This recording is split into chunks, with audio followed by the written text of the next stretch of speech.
Hello everyone, আমার এই channel blog ডায়েরিতে আপনাদের অনেক অনেক স্বাগত। পার্ক স্ট্রিট ও বড়দিনের একটা কথা বলি আপনাদের। আর মাত্র কয়েকদিনের অপেক্ষা শেষ হতে গেল একটা পুরো বছর। দিন পাঁচেকের মধ্যেই নতুন বছরের দামামা বেজে যাবে। আর এই বর্ষের শেষে দুঃখ আর নতুন বছরের আগমনের আনন্দ দুই মিলেমিশে যায় শহরের এক কোণ পার্ক স্ট্রিট।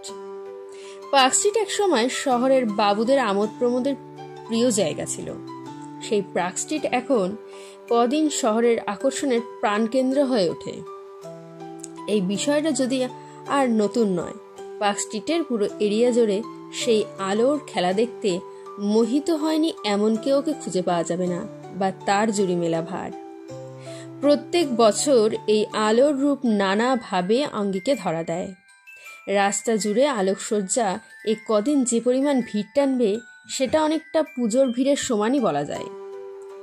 কাতারে কাতারে মানুষের এত ভিড় যে একটা মাছি গলারও জায়গা পর্যন্ত থাকে না।